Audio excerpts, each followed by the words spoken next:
Hello,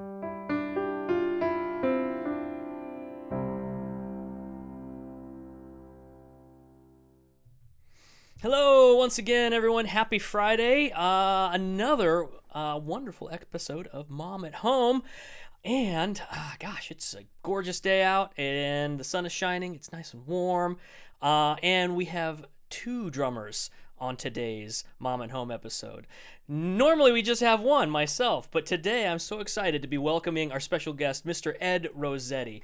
Ed is an extremely accomplished musician. He is a musician, drummer. Drummers are musicians too, Mr. Bill, okay? All right, just making sure you know that.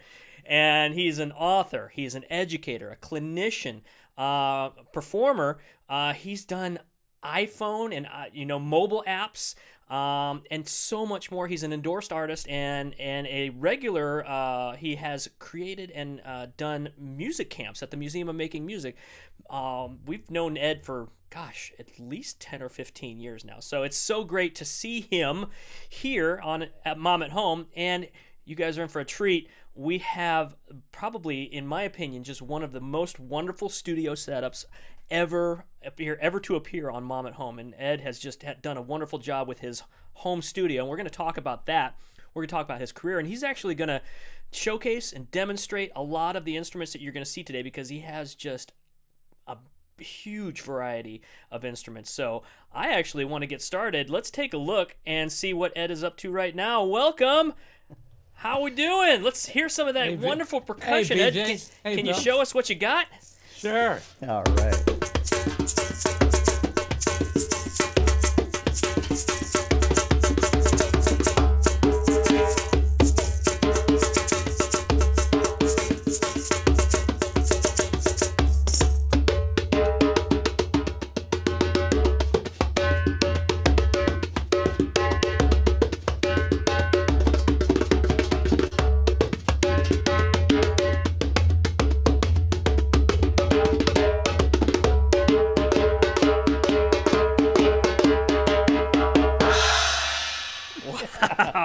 That is awesome. Look at all that gear. Oh my gosh. I want your candy store, man. That is so amazing, all the stuff you have there. And it sounds so good. Thank you. It sounds Thanks so for good. having me, guys. It's a pleasure to Oh, be man.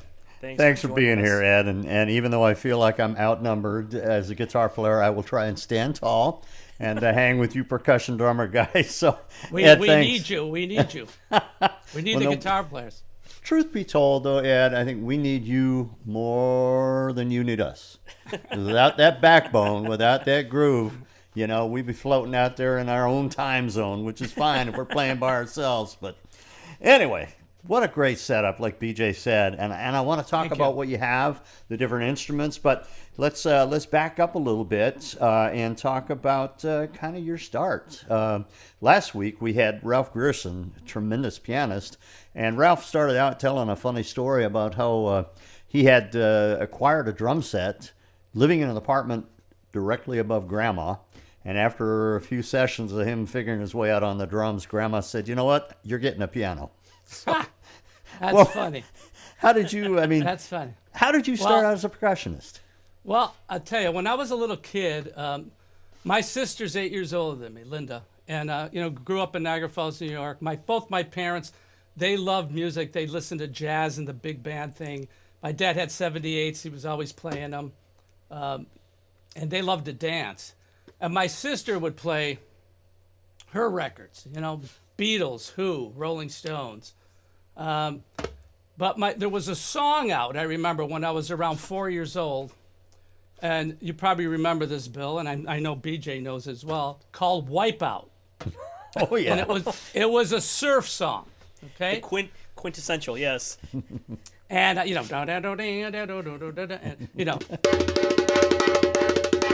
on the snare drum, right?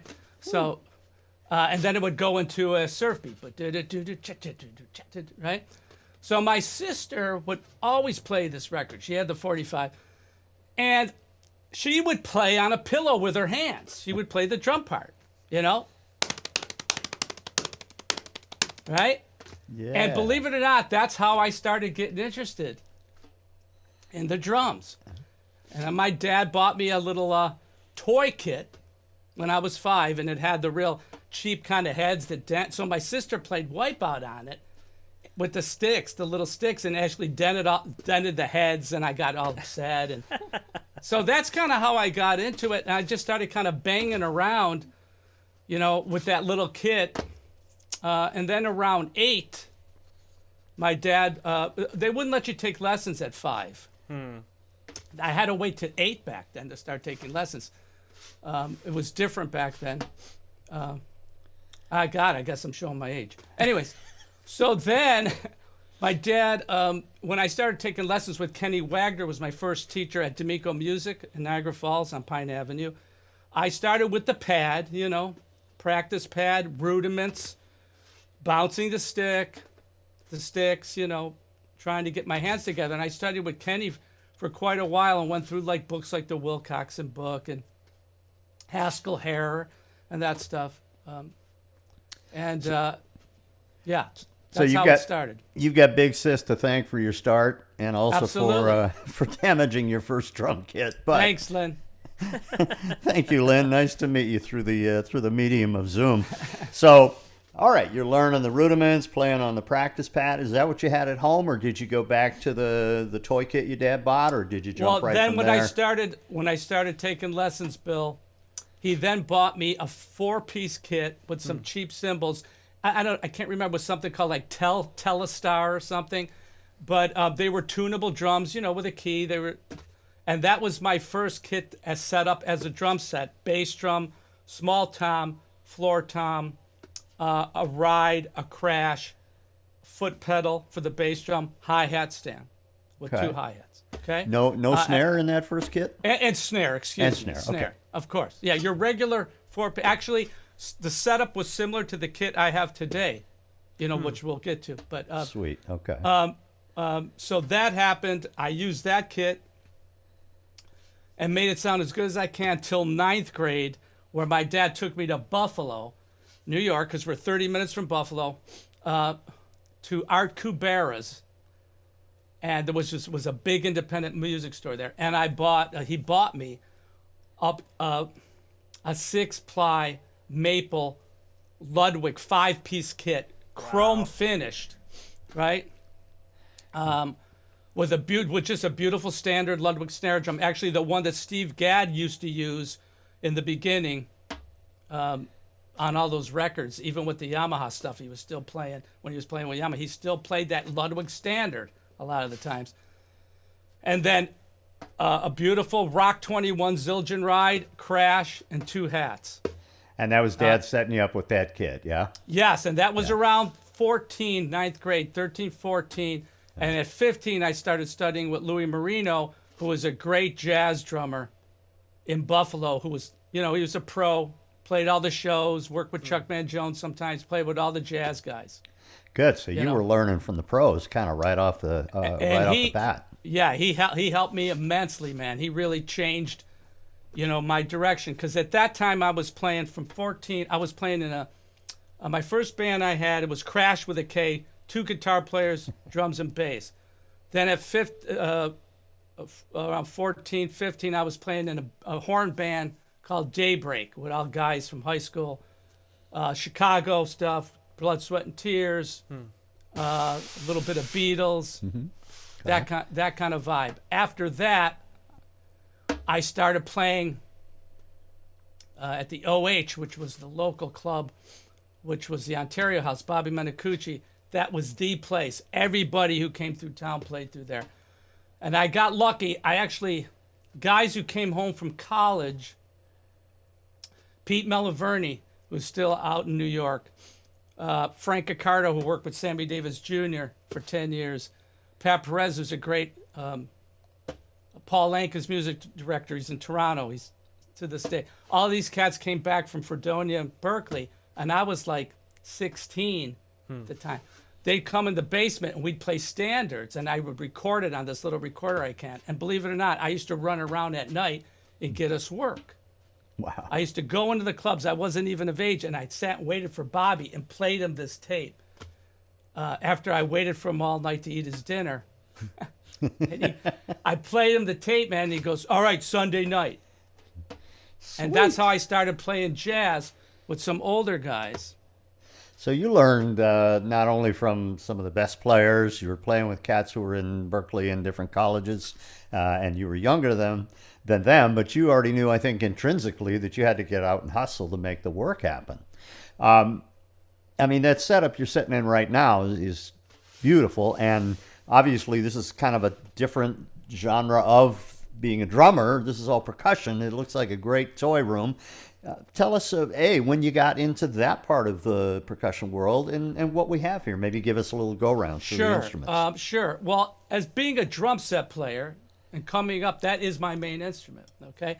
There's 3 hand percussion instruments that you really learn to play, especially prior to when I moved to LA. Okay, so in that time, 15, 16, 17, I was still on the kit. Sometimes I would bring a shaker into it, at the drum set. Put the drumstick down, right? Right? Bring the shaker in. So you need to learn how to play shaker, right? Cowbell, or just really good, strong quarter notes. And then, of course, the third, tambourine. Right? And in playing those, basically you're augmenting what the drummer's doing, especially with the backbeats. Yeah, yes, exactly. So basically, when I moved to LA and started doing sessions, you had to overdub those things all the time. Shaker, cowbell, tambourine. I wasn't playing hand drums yet. I mean, I used to be able to fake, a conga part on a Remo Tabano, or these are LP djembes. This is a key tune. This is a rope tune. I'm with Latin Percussion now, and my head company is Remo. So, I got to, once you're there and you're working, they'll say, hey, we want to can you overdub a shaker on this? Can you put a tambourine part on the chorus or on the bridge? Yeah, of course.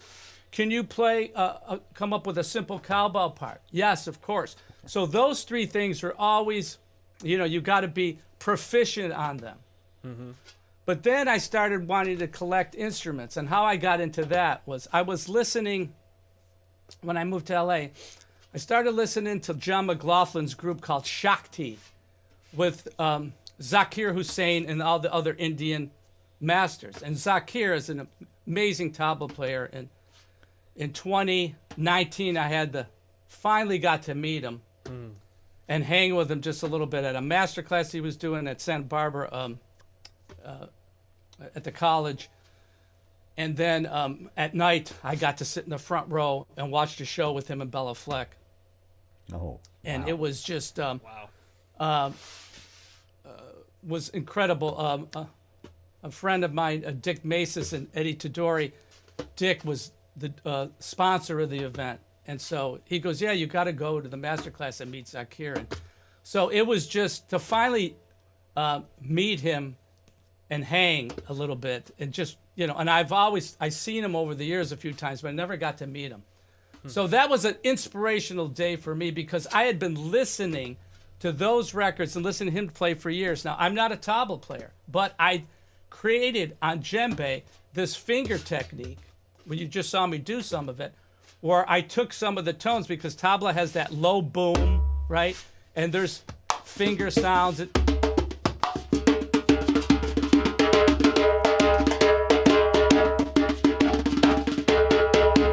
And I've incorporated just some of the motion and rhythms into my playing. And of course, it's completely, different instrument. And by no means am I a tabla master. But I'm going to jump in, Ed.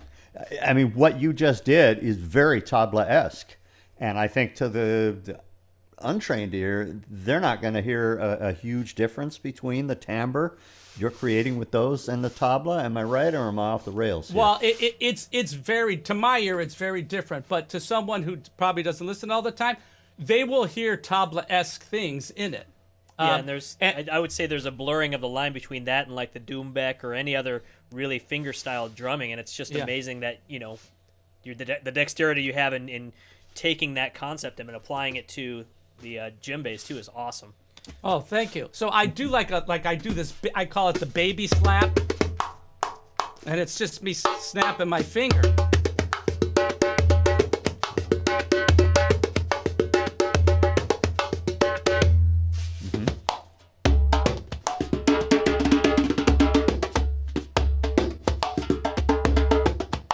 So that's like a baby slap. That'd be a bigger slap, So I've come up with these different, that's a double paradiddle.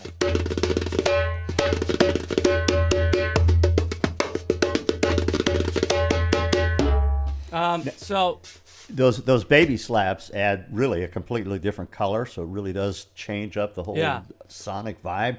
And you're making me think now, Ed. I know you've written a lot of books, co-authored and solo authored.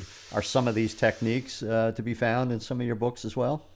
I have not done a djembe book, and I have not documented, because this technique of mine is such a personalized thing. You know what I mean? It wasn't studied by hanging out with, a teacher and going through a certain, series of books or exercises or anything like that. I just listened and incorporated and made this up. Right. For me, for my playing, and when I use it in my compositions as a writer. So in my books are drum set oriented, and there's different things, like I could talk about the rhythmic guide, which increases your rhythmic vocabulary. And, just some things as simple as I'm playing quarter note on my feet, 1, 2, 3, 4, throwing down 16th notes with an egg shaker to the quarter note. That creates the lope, right? The horse's gait, forward motion. 1E ended, 2E ended, 3E ended, 4E ended. And then I'm playing upbeats of these 16th notes. So now if I sing rhythms against it, da, ga, da, ga, dee, da, ga, da, ga, dee, da, da, da, ga, ga, ga, da, da, da, ga, ga, ga, dee, don, da, da, ga, da, da, ga, dee, don. Right? And I could keep my body in tune, feel the upbeats and the downbeats, and I have the lope of the time feel.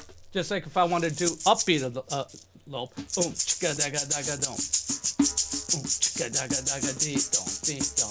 Chicka daga daga dum. Chicka daga daga dee dum dee dum. Shaga daga da. Shaga daga da. Shaga daga daga daga daga daga da. Chicka daga daga dum. If I want to add the bass line, boom boom. Boom ba boom boom. Boom boom. Boom ba boom boom ba. Digga digga boom boom. I could go back and forth between bass and rhythms. And basically that's keeping myself in tune. And I got my lope, upbeat lope, downbeat lope, push lope. Those are 3. Then I have the samba lope, ga-dum, 2, ga-dum, 1, ga-dum, ga-dum, ga-dum. And then hip hop.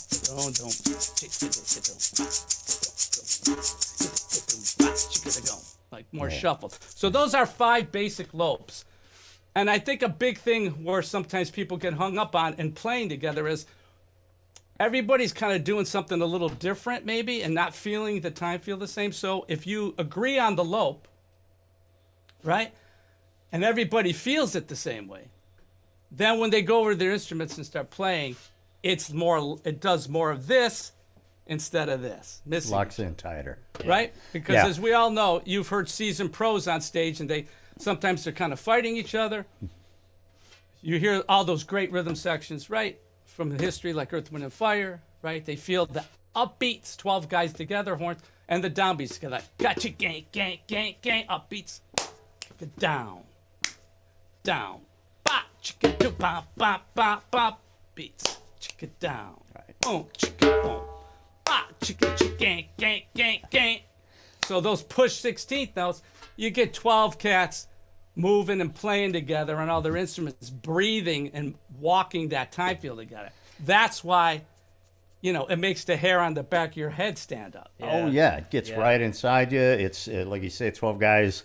I mean, this is an unspoken synchronization that they're doing, unspoken syncopation, and it just feels good. It's kind of, seriously, at the beginning I said, we need you, I think, more than you need us, because the rhythm is what gets inside us to get us grooving and moving, and then all the color on top of it adds to it. But you guys really do drive the bus there. Yeah. Ed, I would love to sit in this room the whole hour, but I'd like to also go back to sort of the roots and have you talk a little bit about drum kit for us. Sure. And go through those instruments. Sure. And, Do you want me to head back over there? Yeah, why don't you do that now? Sure. But let me throw this out. I think you've got an opportunity there to sort of spearhead this whole idea of, hey, percussionists, here's how you do these things in the studio. If you don't have the exact instrument, here's the technique you use on it to make it work. So, well, you know what? Let me just say something about you. Just get an idea. Okay, this is important. I'm going to tell you a little story real quick. I was doing a session once with Joe Porcaro. God bless him. We lost Joe last year. He's a dear friend, and we worked together all the time, and hung out, and I just miss him dearly. Well, we were doing this pilot for a TV show. I remember once this show didn't fly, and I was back. We were working together back there in the percussion section. I was playing drum set. Joe was doing his thing, moving around, playing an assortment of different instruments. And on this one cue, it's congas. Now I don't play congas. He goes, Eddie, play congas at this. I go, Joe, I can't play congas. He goes, just play it. It's a simple part. Just play. So I sit down and I do the baby slap. I go,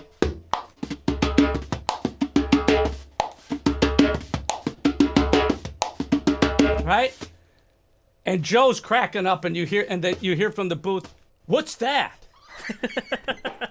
And I go, what? They go, what's that thing? It sounds like a high pitched slap. I go, this? They go, yeah. I go, that's the baby slap. And now Joe's cracking up, right? He's busting up laughing.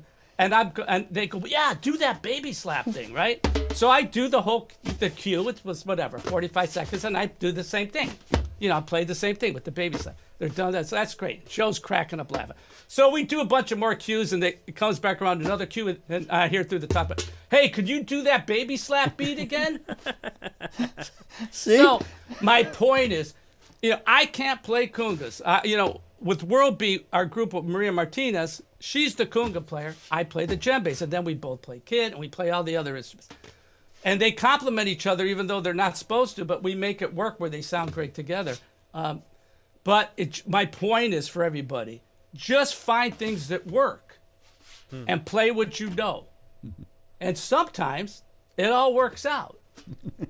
Yeah. Absolutely. And you created a new sound that producer had never heard before. And now I bet you still to this day they're telling their percussionists, can you play the baby slab? So, so pat yourself on the back. Yeah, it was just a thing I did by accident and just started using it. And I would do them on I do them on my djembes. I do them on those Remo Tubanos. If I have to play a conga part in the studio, because I'm not a conga player, I would just make it work. Yep. Unless it was a real conga Latin percussion part, then of course I have to have somebody come and play it, because I don't play it. I'll be the first one. Not me. Right? You got to get the right person, cast the right person to do the thing that you're doing. If it's a specific sort of genre part, absolutely. But as you say, make it work for the rest of it, which is probably 90% of the time, I'm going to guess. So let's have you move over the drums. Okay, I'm going to head over. Right. While you're off camera, I'm going to share with our viewers some of the kudos you've gotten. Ed, as we said earlier, conducts these clinics, and I want to read some of the feedback he's gotten. This is from Jonathan Haas, professor and director of percussion studies at NYU. Ed, your masterclass was that and much more. A masterful, refreshing, and spot-on class that I will remember as one of the best. 4 exclamation points. Your concepts are so clearly thought out and communicated in a manner which you exude joy and happiness in playing music. This elevates us all. Most importantly, you reached a common thread for those young musicians, and I believe you have contributed deeply to their understanding and appreciation for rhythm, time, the lope, and knowing you. The DW drum set sounded fantastic, and everything you touched, shook, patted, and grooved on was amazing to hear. I believe you have deeply influenced and changed my students. No small praise. Yeah, that's some awesome kudos. That's fantastic. I know. I mean, I remember, when we did the summer camp many years ago, that a lot of the kids, it was just amazing to see how some of these beginning musicians just like were brought on board and just rolled into this new world of percussion that they'd never really experienced before. And so that's really cool. Yeah, that's beautiful. All right, Ed, you look like you're sitting behind a drum set that we'll all recognize. And I'm just going to turn over to you. Just tell us what is what and give us a little taste of what each sounds like, and then go for the whole kit. Fantastic. Can you guys hear me okay back Oh, here? yeah. Sounds great. Great. Okay, so what I'm going to do at first is I'm just going to go through. So this is my PDP, Pacific Drums and Percussion, Wooden Hoop Concept Jazz Series kit. It's the traditional sizes. 12-inch tom, 14-inch floor tom, 18-inch bass drum. I have a bigger snare drum, wooden hoop, 15-inch. Usually it's 14. Now, for comparison, what is a standard, like a rock kit? What would those drum sizes be? Well, okay, that's a great question, BJ. So behind this wall here, these theater drapes, there's shelves, and there's 4 other kits with all 8 bags of cymbals. Nice. Djembes, all different kinds of hardware. You name it, there's talking drums. And so in my palette here, which is 12 by 17 room, I could bring different instruments in and out, which you need to do now because I don't have somebody here working with me and helping me like I usually do when I'm working, doing production and composing, which is my other side of my work. I have to move things in and out when I want to change the palette, so it's easy to bring things in and out. So to answer your question, I have 20-inch bass drums back there for more like setup for funk, like tighter. I have a 22, I have a 24, and I have 2 other 18-inch bass drums. And then in LA, I have other kits. I have this kit in the 24, 13, 16, which is like vintage, the wooden hoop, at Charlie Waymar's commercial studio. And I have, over where Michael Barsamano's place is, I have another 22-inch bass drum configuration there with some other world percussion. So when I'm working in LA, I have instruments there. Yeah. So the rock kit at Charlie's is 24, 13, 16. So for that big kind of more warm vintage, sound, it's beautiful. Funk, I like to, I have a whole duffel bag, 2 duffel bags with different snare drums, piccolos all the way up, right? Set up different ways. So everything's set up. So basically, you're already in the ballpark once the kit's up. You might just be just doing a little fine tuning. Yeah. So it's not like, because there's no time to, when you have to finish things, there's no time to like trying to, I'm going to change heads now. And, Unlike a guitarist who's like, let me just detune this guitar 1 second. No. I mean, when I was doing some tracks and stuff, for Fox, and they gave me a marching drum to mix in with all my, I just started cranking up all my snare drums. They had a marching drum. His guy said, come pick it up. And so he goes, here's some extra heads. I go, extra heads? When am I going to have time to change heads? I got to write music, play drumline part. You know what I mean? It's just like, give me a key. I can start cranking up snare drums and start hitting them. Oh, so we did have a question here from Brian. He's like, he wanted to know if you have a double bass drum pedal on this kit specifically. Okay, so Brian, so here's my thing. I love listening to guys who play double bass. Jeff Bowders, right, who was a student of mine years ago. Ray Lucier, who took my on-meter class, who's in Korn. I love listening to those guys play double bass. I'm still working on one. Yeah. Okay. I can agree with that. I don't have. Relate. Okay. My pedal, I dig. The 2 pedals I dig are the old. I got the DW 5000 down here, but I have a strap on it. You can't even buy it with the strap anymore. They have to do it for me. If I need a new strap, they'll change it for me. Then I have the. Go ahead, BJ. They're all chains, right? Chain driven, right? Versus a strap. Correct. And I have the single chain that I like. I have a couple double chain pedals, I don't use those too often. Every once in a while I do. Depends what the music's like. But for instance, so this bass drum is wide open. It's an 18. Okay, and right now I have up just some dowel IP sticks, okay? Yeah. So the snare and the kick.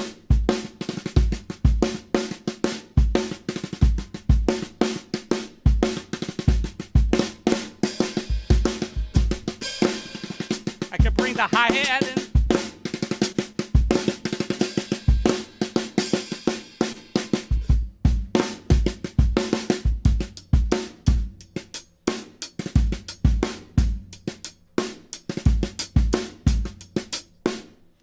Yeah. So that's kick, snare, and hat. Okay, so then here's the tom. Here's the floor tom. Okay. So I'll play the whole kit. Ride, right?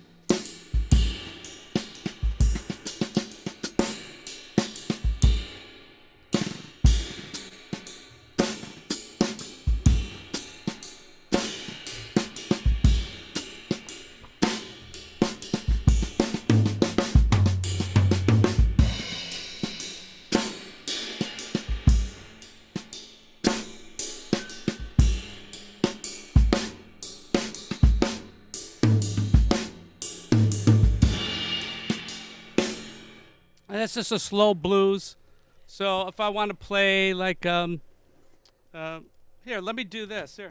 And you've got everything. If anybody's out there listening to wearing headphones for this, it's nice and panned right now. Yeah, too, nice so stereo pan. It sounds nice and full. Wow. I want you love to this hear setup. some different sticks. So here's some brushes. Yeah. I'll play a little samba.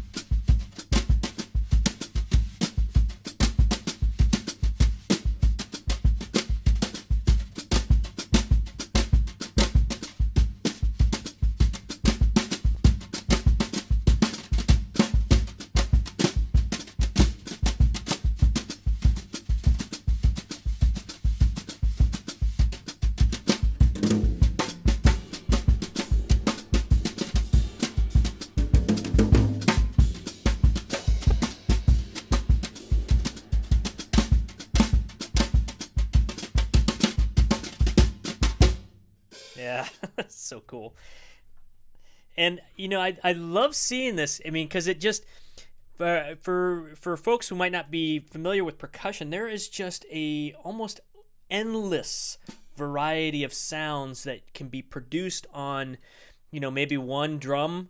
The difference between, like you were mentioning earlier, drum heads. Oh, can you change out a drum head? Everything can be so nuanced as far as the sonic identity that you can pull out of a drum kit, or what you were doing with djembes, or even just changing your sticks to bring out these different sonic capabilities of percussion. It's so amazing to see this demonstrated. I mean, I'm kind of, you're preaching to the choir here for me, but I love you're taking that and putting it down and being able to show that. And I'm glad you pointed that out, BJ, because, again, the untrained ear, untrained listener sees a drum set, sees a drummer. Yeah. But all the nuances that any really seasoned drummer can pull out of a drum kit, I think it's pretty much infinite. Now, Ed and BJ, I think we'd probably all three agree, even though I'm a guitar player, that the majority of the music we're going to come across when we're playing is going to be in 4/4 time. Ed, you had mentioned your odd meter books, your odd meter classes. Yes. Those can be, say, 5/4. They could be 7/8, 10/8. So yes. You got your groove down, you're playing 4/4 like a king, and then someone throws one of these. When I was 19, 20, 21, I was studying with Joe Porcaro, and I was studying with Ralph Humphrey. Now, Ralph worked with Zappa. His odd meter book, and his brain, he's totally wired for that. So I studied with Ralph and hung with Ralph, and then I started subbing for him when I was teaching at MI. I used to sub for his odd meter class and even the studio drumming class when he was on the road. So by having that behind me, starting to get used to those different subdivisions, Okay, I ended up I got back in town. I was working with Julius Wechter, a group called the Bob Marimba Band. That was Frank DeVito's gig. He didn't want to go out.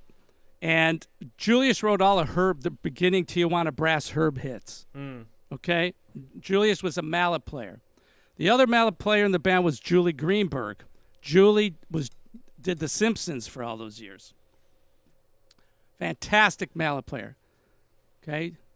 So when I got that gig, Tommy referred me to that gig and another guitar player, Kim Stallings at the time. And I went and did a month and did that tour. And then by chance, I ended up doing a record. Because when he came back, they wanted to do a live record that we did at Gold Star back in the day. Okay?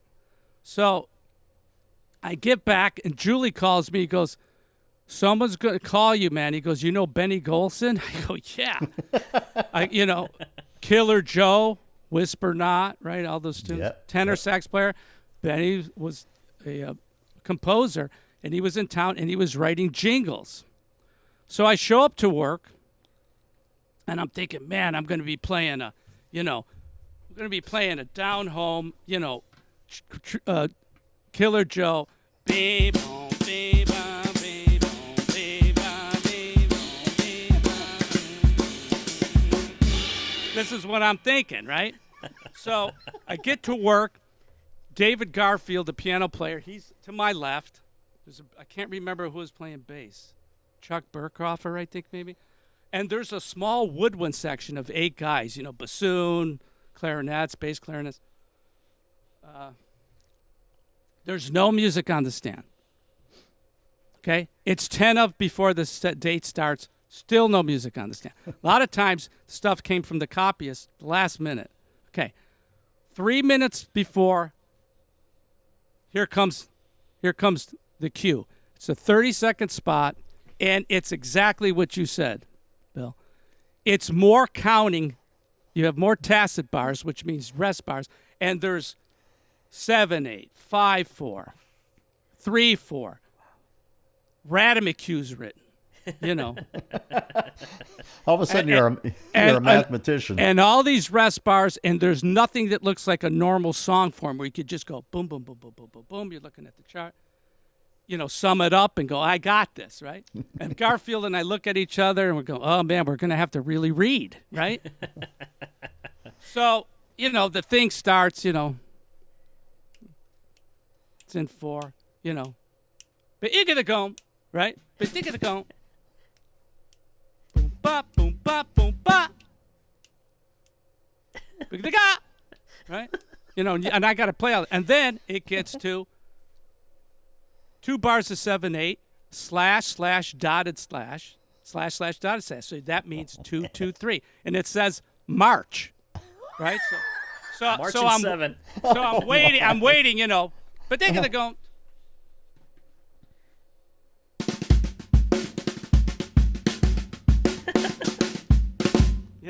Right? I play my little 7/8 march. Go through the whole thing. Boom, ba, boom, ba, boom, ba. Then boom, boom, pa, boom, boom, boom, ba. 'Cause it's a cartoon. It's a Southern California Gas Company cartoon, right? Right? And now there's rock and roll for 4 bars. Boom, boom, ba, boom, boom, ba, boom, boom, boom, boom, ba. But you're gonna go, ba. Right? And I'm just going, oh, my God. So now I'm going, now they're rehearsing the oboe part. They're doing this. It's like, so we must have played the thing 12 times. Oh. And each time I had to read it. I had to count rests, with the tacit bars. Every single time, because if I looked away for 1 second, I would have been lost. It didn't take on any kind of shit. So that got me through studying that stuff and seeing when I saw, when it said 7/8, and it was just / dot, I knew it was 2, 2, 3. So I knew the first bar, you start playing a 4/4 march, 2/4, and then 3/8 notes. 1, 2, 1, 2, 1, 2, 3, 1, 2, 1, 2, 1, 2, 3, right? So, you got the first bar, 1, 2, 1, 2, 1, 2. So you have 2, 4, 3, 8. 1, 2, 1, and 2, and 3, 1, 2, 1, and 2. If you want to make a 2-bar phrase, 1, 2, 1, and 2, 3, and 1. right? You're on your toes thinking the whole time, like you say, don't look away for a second. Because you got to make it, feel right. Because then they said, yeah, that's good. Now, can you play a little more in the 7/8? Could you make it not a 1-bar phrase? So I made it a 2-bar phrase. Yeah. Okay. You see, so Yeah. You, I would say you earned your paycheck that day. absolutely. Yes, we did earn our money that day.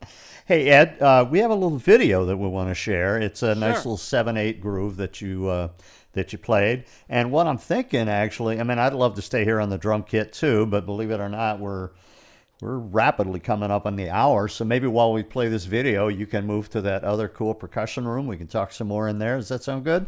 Sure. All sure, right, let's do we'll it. see you there. Here comes the groove. Awesome.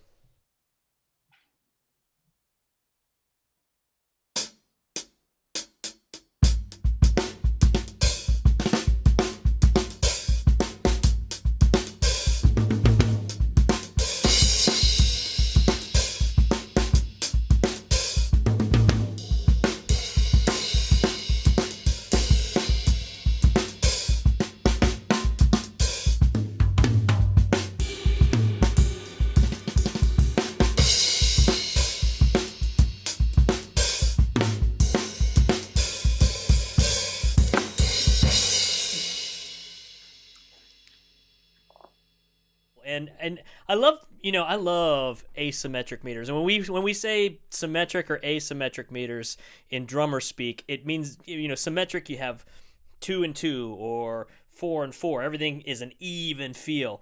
Asymmetric, it has a little skip to it, like if you're doing something in 5, 1 2 3 1 2 1 2 3 1 2 1 2 3. It's got that interesting little jump to it. Anything that kind of falls along the line of an odd number gives you that funky asymmetric beat. And so it's when you break it down, and Ed kind of did it right there when he was telling you about the music, the slash dot. Everything can be broken down into the lowest common denominator. What in math it's called the lowest common denominator, I think, and it's either a 2 or a 3. It's either going to be an even feel or that strange little odd feel. So you can do that if you're listening to music. Let's see, some of my favorite examples are Whipping Post, right, Bill? And what else is in there? Turn It On Again by Phil Collins. There's a little skip in there. So if it feels like it kind of dances around, Salisbury Hill by Peter Gabriel, right? That's another one of those, the interesting one where it doesn't quite feel like it completes the phrase right away. It kind of jumps you ahead to the next beat. Those are the songs that I really like listening out for. And then if you want to get super advanced, go out and listen to some Tool, because they're all over the place. Or progressive bands like Animals as Leaders. So here we go. It looks like Ed is in his new spot. All right. Wonderful. Hang on. You weren't going to say yes, were you? I got to throw in a plug for my band. Yeah, go for it. I mean, real quick, but yes, talk about multimeters in every phrase, and yet they float so smoothly. So that's a great study right there. Mm-hmm. Hi again, Ed. Hey, guys. Hey. Yeah. And then there's Frank Zappa. That's a whole other story. Oh yeah. I did the 3-day audition back in '81 when Chad got it at the end. Okay. He was the best reader, but I was down at Frank's for 3 days. Oh, 3 my. different nights, 6 hours a night. Wow. Okay, Yeah, the joke was you either lasted 15 minutes or 2 days. Well, I lasted 3. But it was very an amazing thing to play with Frank and the band for that long, and he actually gave me some music to keep that still hasn't been recorded to this day. I have a couple of the original charts. That's cool. There's a great Tommy Tedesco story, because he got the call to play with Frank. I know. You know the one? Go ahead and share it. Yeah. I love this story. You're talking about the one where he shows up to the date with the pajamas on? Yes. Yeah. So Tommy heard about Frank, and he was a little out there. So Tommy shows up to work with pajamas on, and Frank came up to him, and they hit it off right away, of course, because he was a jokester. Oh yeah, and I think Tommy's code of that whole story was, I went in thinking it was all going to be a laugh riot, and played some of the hardest music that's ever been put in the stand in front of me. Oh my God, man! Frank was just.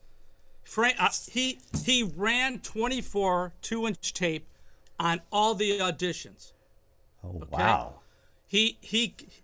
The studio's still there at the house up on Mulholland. The drum booth, it was sunken in plexiglass. You had to go down 3 steps to get to it. It was like a ship hatch opened up. And Frank would come down, and he would sit on the step, and he'd watch it play. Then he'd go up, he'd shut the hatch. He'd be out in the room with everybody, with Steve Vai and Ed Mann and everybody. And then your eye level was at their knee level, and then Frank would pick up the guitar, and you would be playing. And the first night, I think we played for 2 hours before even looking at any music. We played every kind of groove before an odd beater groove. Funk, reggae, rock and roll, a lot with brushes, and just wanted to see if he liked your time field. Then he would just basically say, okay. Then he goes, we're going to vamp in odd times, just jump in. He didn't tell you the meter. So the band started playing at 9, you jump in. The band started playing at 11, you jump in. And this went on for an hour and a half. Then finally music came out. That sounds grueling to me. That sounds like I'm terrified of that moment. I'm like, wow. But at the same time, it sounds fun. I'm like, what would happen? What would happen if you? No, then he sends you home with music. Come back tomorrow. So I was, you're just crazy. And actually, he gave me this one chart that was just pre-C instruments. And Chad, I go, Chad, did you guys do it? We've never recorded that. It's too hard. So Vinny was gone. I couldn't call him to try to have him help me count this thing. Ralph was on the road. I was teaching his class. I go to Joe's on a Saturday, Joe Picaro's, and I go, Joe, look at this piece. And Joe looks at the thing. He goes, oh, my God. So it took us 3 hours just to count it. It's one page, right? So while we're counting it, Jeff P. comes by, and he goes, what do you guys do? He goes, you're doing the Zappa audition. And he's laughing at me. And he looks at this, and he takes it, and he goes, blank this, and he throws it, I play shuffles. and we're cracking up, right?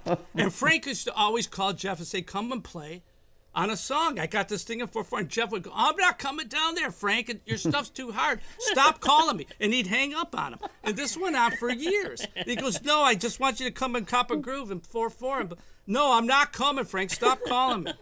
I mean, Oh, man. it's just.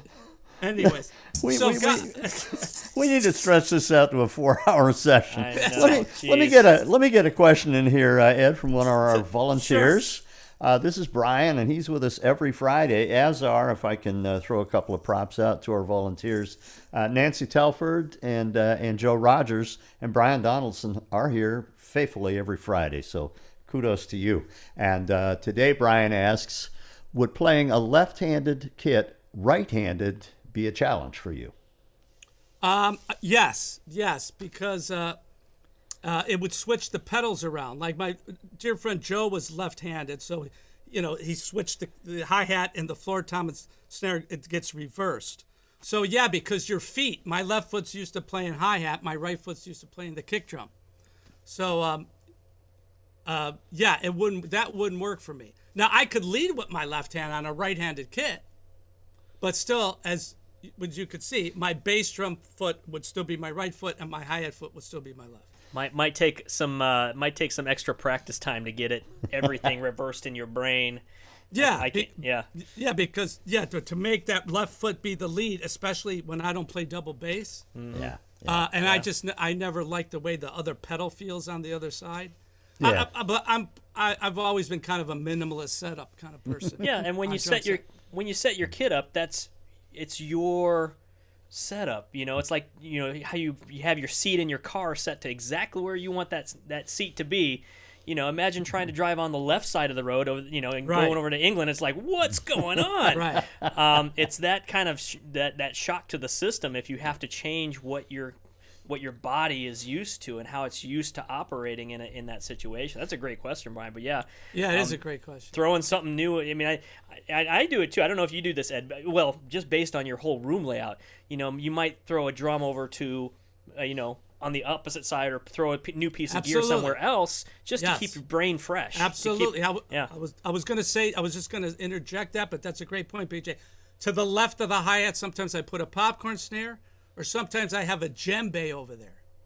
because I could play that on the rims and stuff with the stick. That sounds cool, almost timbale-esque. Sometimes I have a second floor tom, okay, because I like having one up, two down. I don't usually set up with the two toms anymore. And I'll add a couple other cymbals. This is just my standard jazz kit that's set up right now. And that's a configuration that I always kind of go back to. Yeah, and you can close your eyes and still move around the kit and know exactly where everything is. You don't even have to see where you're hitting, you know. Absolutely. Absolutely. That's the setup I love, you know.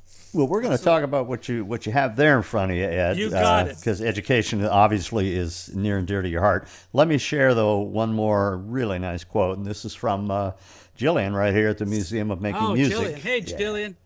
Because she, of course, would bring you in for our summer camp programs. Here's what Jillian says.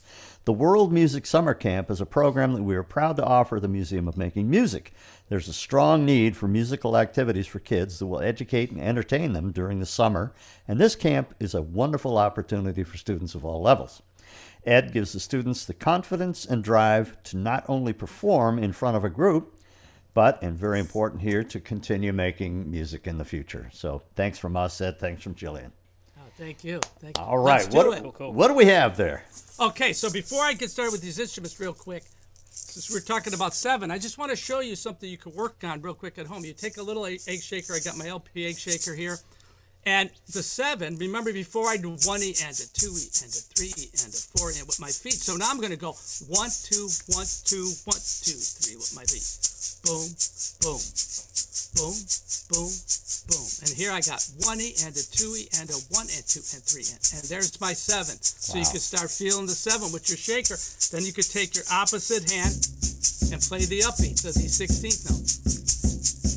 So you got boom, boom, boom in your feet, boom, boom. That's your ostinato, repetitive phrase on any instrument. You got your upbeats here, ka, ka, ka, ka, ka, ka, ka, ka.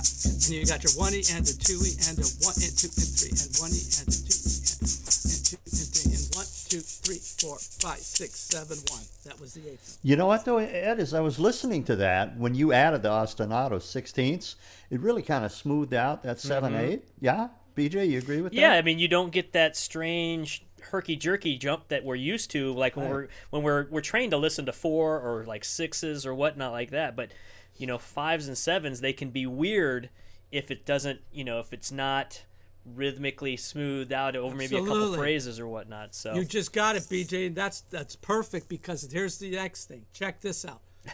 You guys already feel the 7, because anybody who knows Pink Floyd's Money, once you're done counting, 1E and a 2E and a 1 and 2 and 3. So here, this is 7/4. It's just like a blues, but if you substitute the count for the line, you'll be in 7. What? Boom, be ba dum, 4, 5, 6, 7, dum, be ga dum, dum, be dum, da dum, be ga dum. So now we're swinging. Dum, be ga dum, dum, be dum, da, 1, 2, 3, 4, 5, 6, 7, boom, ba ba dum, boom, 5, 6, 7. Now, when I saw them when I was a teenager in concert, and saw them play that song, everybody was dancing, shaking around. Nobody knew it was in 7. No. They just danced. And I'm looking going, they're dancing in 7. yeah. Why? Because they're just following the line. Boom, be ba doom, boom, be boom, 7, boom, dick-a-dee, 4, 5, 6. So then when it goes into the other part of the tune, man, it goes in 4. Bing, ka-chick-a-doo. And it's in a regular shuffle, right? Blues. Bingo. Substitute the counting after a while for the line. The line will set you free, right? So if I'm in 7 now and I want to go samba, boom, ba-ding, I need my line. Boom, ba-ding, ba-ding, boom, boom, ba-ding, ba-ding, boom, boom, ba-ding, ba-ding, boom, boom, ba-ding, ba-ding, boom, boom, ba-ding, ba-ding, boom, boom, ba-ding, ba-ding, boom, boom, boom, boom, boom, boom, boom. Yep. Okay. Substitute the count for the line. Bass line, any line, whatever riff. Bass line, guitar line. There's a little trick. There you go. All right, Ed, show us what you've got there. I mean, I know there's some cool things underneath those Okay. covers. And then You after got it. this, we're going to talk about your live with Joe Porcaro. I do have a video of you and your playing partner I want to show. Then you'll Right. talk about you and Joe, and we'll play that video, and that'll bring us up to the hour. But Perfect. everybody know that Ed has books, all kinds of educational materials out there. You can find those links on our website, correct, BJ? Yep. Cool. All right, Ed, take it away. Okay, so what we have back here, I call this percussion station number 2, and I can move different instruments in and out. This is the Latin percussion LP street can, okay? It's different than the regular Brazilian surdo, S-U-R-D-O, which is the heartbeat of the Brazilian ensemble. The regular surdo, which LP also makes, has 2 heads that you could tune. This is a metal casing drum. There is no bottom head, and it has a deader head on top, so it gets a more dead, kind of urban-y kind of sound. Hence the name street can, right? So I'm going to play it, of course, like a surdo, the Brazilian surdo, heartbeat of the ensemble, which is the bass tone. 2, 3, 4, boom.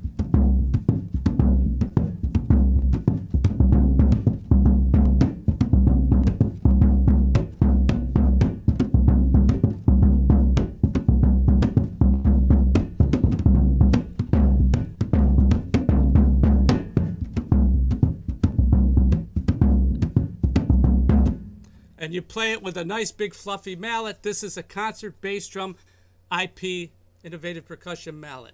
Nice. Very soft and fluffy. You could use different mallets. You could use mallets that are a little harder. Of course, it'll get it's mute, open, mute, open. Mute on 1 and 3, open on 2 and 4, and those pesky 16th notes, right? Right? These guys come into play here. That's why you have to learn how to feel them, because watch my left hand. 1 E, and it plays a ghost note before the open. Now the Brazilians like to bounce 8th notes, but I'm playing the downbeat lope, right? Accenting the quarter, soft ghost note on the right, and that helps with the feel.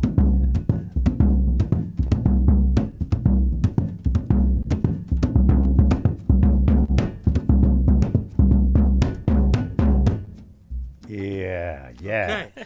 All right, what's that off to your right there? Yeah. you Okay, just picked so those this mallets is up. this is a repenique drum. It's like a deeper tom, a very tight head, right? And it's like an accent drum. You could also groove on it. 1, 2, 3, 4. 1, 2, 3, and then you can play accent rhythms.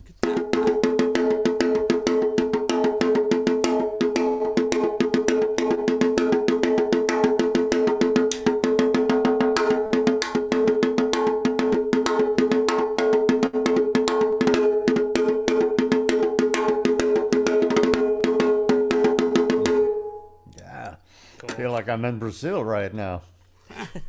And you play these. I have these little IP timbale sticks. Yeah. Okay. Very thin, right? So those are those guys. Now, these are kind of cool. These are tonal drums. They're melodic drums. They're called the LP Dharma Meta drums, okay? Both of them are tuned to different scale. So I'll let you hear these.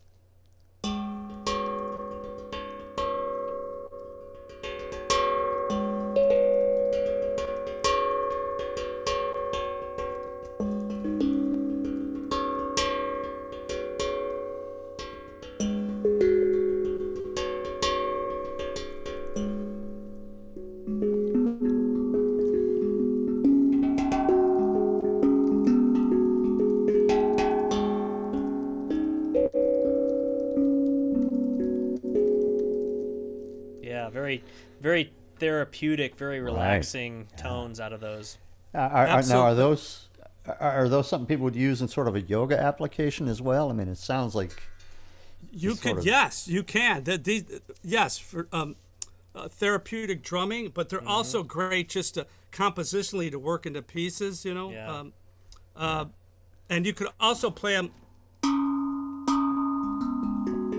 with your fingers, the back of your nails. I have different mallets.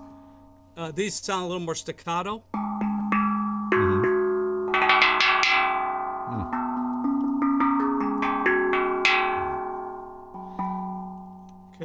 if I had to state a preference, I'd go with the fingers because it almost makes it sound like a wind chime Yes. out on your back porch. Ed, this is so fascinating, and we could go and go and go and go. I wish we could. But I do want to have you share a little bit about Joe Porcaro. I know you had a really warm relationship with him. I am. And I'm then going to share that. we'll I'm just wrap gonna- up with a video. You got it. I'm going to move back over to the cockpit. Sounds right. good. While Okay. you're doing that, we'll share some more good got it. words. I'll be right there. We'll be with you. Again, Ed has done several clinics for the college, university crowd. And here's another from Jeffrey Moore, the Chair and Dean of Arts and Humanities, University of Central Florida. Sorry about that. And he says, Ed Rossetti's clinics are inspiring and full of great information. The workshops are performance-based, with the participants experiencing Ed's rhythmic and improvisational concepts. My students always enjoy learning from Ed, and we have had him on the campus repeatedly, as he is always bringing something new to his presentations. Every aspect of Ed's clinics, from first contact through the performance, are completely professional and first class. I really value what Ed Rossetti does for our students, and I give him my highest and most enthusiastic recommendation. Thanks for everything, Ed. And Ed, that's from Jeffrey Moore, University of Central Florida. They have a great Nice. They have a great program there. Jeff is great. Thad Anderson. Jeff's now the Dean of Cultural Arts there, but he still has a full load of teaching load. He's a great percussionist, a drum set player, mallet player, Sweet. unbelievable. He's Sweet. scary good. I'm not kidding. Scary good. Those are the guys you want to be around for sure, because they're the ones that inspire you, right? They lift you up. Absolutely. So many Yeah. people, Yeah. inspire you. My students over the years, as BJ knows, as you know, Bill, everyone has something to say. You learn something from everybody. Yeah. Everyone. It's endless, ongoing pursuit of serving. I always say, serve the song, serve the piece. You are a servant of the music. If you could keep that attitude and take the ego out of it, I kind of think about Zach Kieran because he's such a humble guy.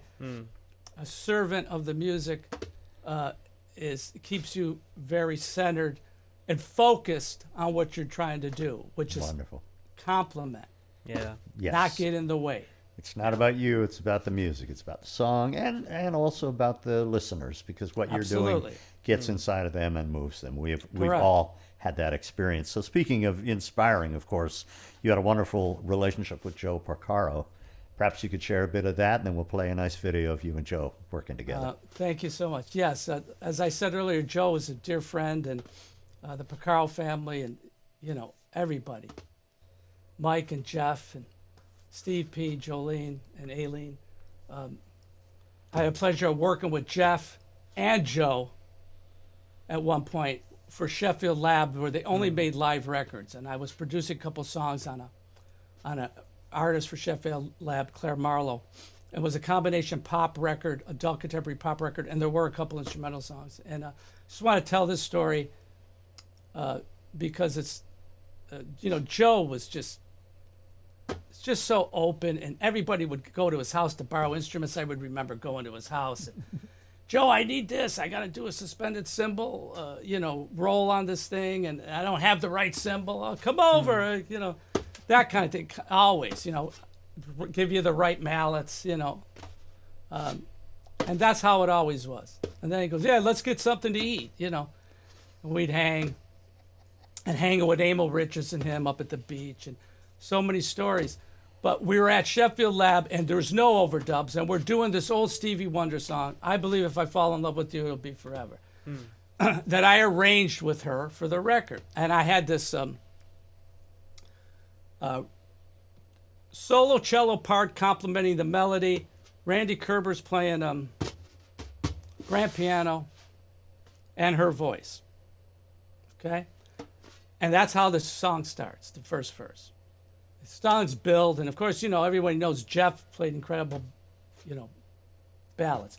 Joe is playing tambourine and a couple other things on the pass.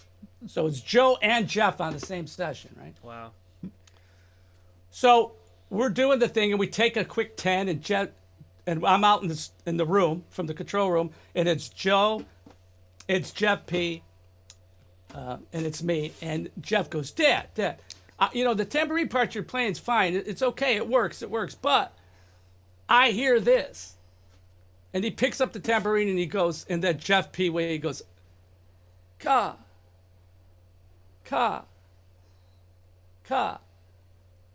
shaga to ka. And Joe and I look at each other and goes, geez, too bad we can't overdub this.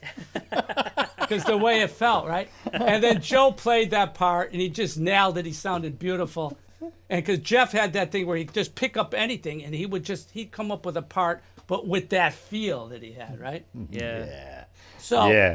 So 2019, Joe and I, we did this thing called Talking Shop for DW. And it's about an hour and 20 minutes. It's up on YouTube if you want to check it out. And it's Joe and I just talking and telling stories. And we were in, Don Lombardi said, hey, let's just not do this as a podcast. Let's film it. So we went in the Drum Channel and filmed it. And we had a ball doing it. At the end, they just threw a snare drum in front of Joe and handed me one of these little prototype djembes, and we just busted out a beat, And that's how the thing ended. And then after that, we did a concert. It was the last time he played at University Village in the theater, and we played, and it was packed. And this was March 7th, just 10 days or so before the lockdown. And thank God everybody stayed healthy. And we played a concert with World Beat Rhythms, myself, Maria Martinez, and the whole band. And Joe was the utility percussionist, and he floated around playing conga, surdo, two-tone parts, shakers. And we played together, and it was a beautiful day. We told stories. There was storytelling in between songs. And everybody had a great time, and we went out and had a great Italian meal. And that was, then everything got locked down. And then Joe, unfortunately, he passed away in July. I think it was on the 5th of July. And so, miss him dearly. Very few days go by that I don't think about him. And you and Joe shared such a great legacy together. And this film we're about to watch, very short, about 40, 50 seconds, to me it shows two masters at work who really respect one another for their craft. So if it's okay with you, Ed, I'd like to run this. I just want to say one more thing. Joe showed me, he shared so much stuff. He always gave, not to just me, everybody, all the students over the years at PIT. He always was there. If you needed something, didn't matter what time you called him, man. It was like, come on over, whatever. It was, I missed the hang. Yeah, that's all I could tell you. Sure. I missed the hang. But God bless. I think the point too is here. I feel like he's been able to instill that same sentiment in you, Ed, and you are an example of being able to pay it forward and push it along to the next generation of musicians and students. So that's a legacy that is a good thing to pass ahead. So that's awesome. I really want to check out this video too. So I'm gonna play it. It's fantastic.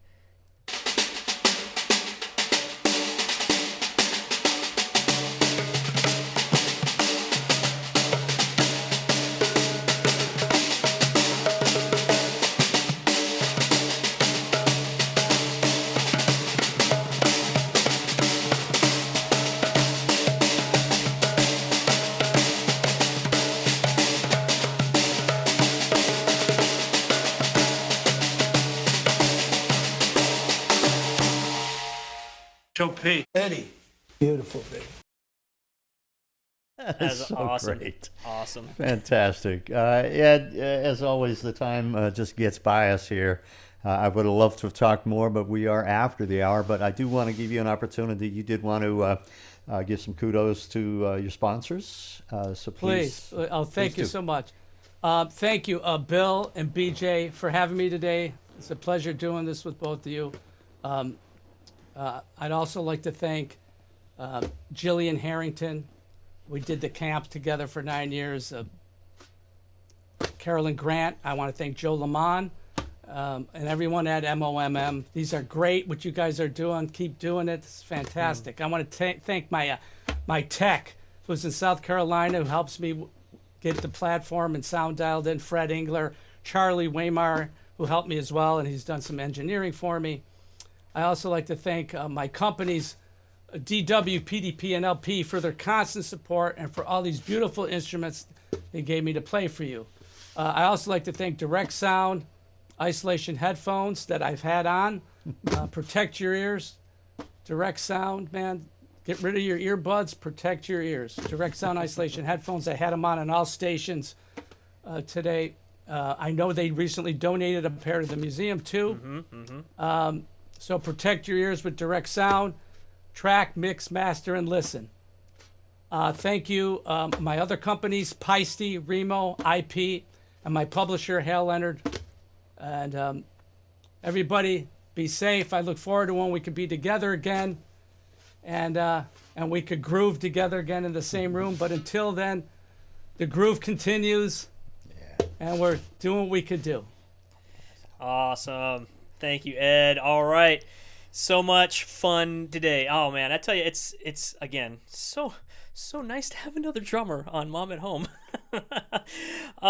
So let's see. Man, that was great. I love it. It sounded wonderful. And Mr. Daniel Ho is here again. Daniel was a guest of ours many episodes ago, ukulelist and composer as well. Good to see you on here, Daniel. And yeah, he says wonderful presentation. He says hi, Ed. So that's awesome. I'm gonna take a look. What's coming up on the horizon? We've got some more wonderful episodes coming up, and next week we have. I don't have an event date on here. Friday, March 5th. Our next guest is coming up on Mom at Home. I don't have this all set up for me. Jeez Louise, what's going on here? Barry Cohen, and I know he started the Jazz Angels, an educational program for students, and he's going to talk to us about what that was like, co-founding this program and passing on the torch to the next generation of musicians. Wonderful, wonderful person. And following that, man, all my dates are gone on this. Let's see.